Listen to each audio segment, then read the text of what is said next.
అదే RTV app వార్తల్ని క్షణాల్లో చదివే అవకాశం ఉంటుంది. ఒక న్యూస్ పేపర్, ఒక టెలివిజన్ ఛానల్ మీ చేతుల్లో ఎప్పుడూ ఉంటాయి. ప్రధాన కారణం ఏలూరు పార్లమెంట్ అభ్యర్థిగా పుట్టా మహేష్ యాదవ్ అనే ఒక యువకుడిని తెలుగుదేశం పార్టీ జాతీయ అధ్యక్షుడు నారా చంద్రబాబు నాయుడు గారు ఎంపిక చేసి నిన్న మొన్న కూడా మరి అనౌన్స్ చేసినటువంటి సందర్భంలో ఎంపీ అభ్యర్థిగా పోటీ చేసినటువంటి మహేష్ యాదవ్ గారు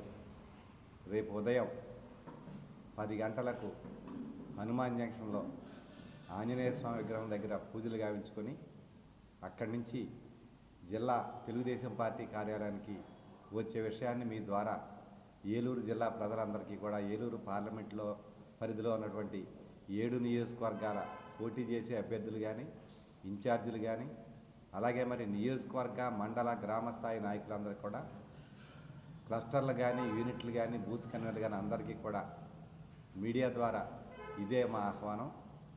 రేపు 10 గంటలకు హనుమాన్ జంక్షన్ ఆయన వస్తాడు. అక్కడి నుంచి 11 గంటలకి జిల్లా పార్టీ కార్యాలయంలో ముందుగా అన్న ఎన్టీఆర్ గారి యొక్క విగ్రహానికి పూలమాల వేసి 7 నియోజకవర్గాల ఇన్ఛార్జీలు ప్లస్ పోటీ చేసే అభ్యర్థులు ఎవరైతే ఉన్నారో వాళ్ళు మాజీ శాసనసభ్యులు కానీ సీనియర్ నాయకులు కానీ అందరూ కూడా మరి ఇక్కడికి వచ్చిన సందర్భంలో 7 నియోజకవర్గాలు ఉన్నటువంటి నాయకులందరికీ కూడా మీడియా ద్వారా ఇదే నా ఆహ్వానం. జిల్లా పార్టీ అధ్యక్షుడిగా పెద్దలు, అలాగే జనసేన పెద్దలు, భారతీయ జనతా పార్టీ పెద్దలు అందరూ కూడా ఒకసారి వచ్చి మన ఉమ్మడి ఎన్డీఏ అభ్యర్థి అయినటువంటి పుట్టా మహేష్ యాదవ్ గారిని అందరూ కూడా ఒకసారి పరిచయ కార్యక్రమం ఉంటుంది కాబట్టి ఈ కార్యక్రమంలో పాల్గొనాలని రేపు మార్నింగ్ 11 గంటలకి ఇదే సమయానికి ఇక్కడ మన ఎంపీ అభ్యర్థి అయినటువంటి మహేష్ యాదవ్ గారు జిల్లా పార్టీ ఆఫీసులో అందుబాటులో ఉంటారని చెప్పి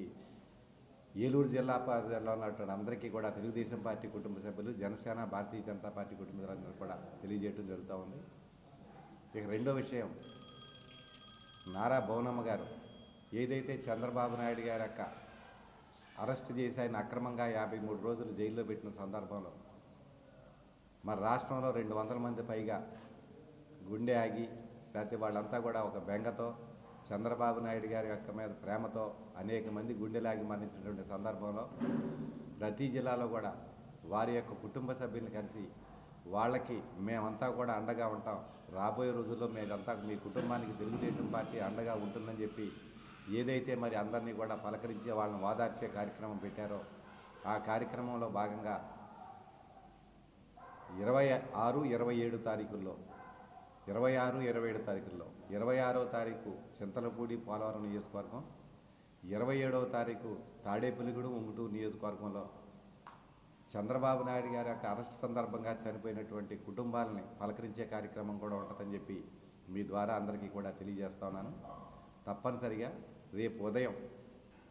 11 గంటలకు మన ఎంపీ అభ్యర్థి అయినటువంటి పుట్టా మహేష్ యాదవ్ గారు, ఎందుకంటే ఆయన వాళ్ళ ఫాదర్ టీటీడీ చైర్మన్ చేశారు పుట్టా సుధాకర్ యాదవ్ గారు, అలాగే ఈయన మన తెలుగుదేశం పార్టీ సీనియర్ నేత పొలిట్ బ్యూరో సభ్యులైనటువంటి యనమల రామకృష్ణ గారి అల్లుడు కూడా జిల్లాలో రాష్ట్రంలో అనేకమైనటువంటి కోణాల్లో ఆలోచించి మరి తప్పనిసరిగా బీసీ అభ్యర్థి ప్రకటించినటువంటి చంద్రబాబు నాయుడు గారికి బీసీలందరి తరఫున తెలుగుదేశం పార్టీ తరఫున హృదయపూర్వక కృతజ్ఞతలు తెలియజేస్తూ పెద్దలందరూ కూడా పెద్దలు మాగంటి బాబు గారు కానీ లేకపోతే 7 నియోజకవర్గాల ఇన్ఛార్జీలు కానీ మేమందరం కూడా కలిసికట్టుగా మరి ఎంపీ అభ్యర్థిని గెలిపించుకునే పరిస్థితిలో మేమందరం కూడా ఉంటామని మన జోన్ 2 ఇన్ఛార్జ్ అయినటువంటి మందరపు రవి గారి యొక్క సారథ్యంలో మరి గంటా మురళీ గారు కానీ ప్రభాకర్ గారు లేకపోతే బడేటి చంటి గారు అక్కడ మరి పొత్తులో వెళ్ళినప్పటికీ కూడా మన ఇన్ఛార్జి బొరగం సీని గారు, పార్థసారథి గారు, కైకులూరు పొత్తులో వెళ్ళిన అక్కడ మరి మేము ఉంగుటూరు మాది పొత్తులో వెళ్ళిన మేమందరం కూడా ఖచ్చితంగా రాబోయే రోజుల్లో ఉమ్మడి అభ్యర్థి అయినటువంటి మహేష్ యాదవ్ గారిని గెలిపించుకునే దిశగా మేమంతా కూడా కలిసికట్టుగా పనిచేస్తామని చెప్పి మీ ద్వారా అందరికీ కూడా తెలియజేస్తా ఉన్నాం. మరిన్ని వీడియోస్ కోసం ఛానల్ ని సబ్స్క్రైబ్ చేయండి, లేటెస్ట్ అప్డేట్స్ కోసం వాట్సాప్ ఛానల్ ని ఫాలో చేయండి అండ్ లింక్ డిస్క్రిప్షన్ లో ఉంది.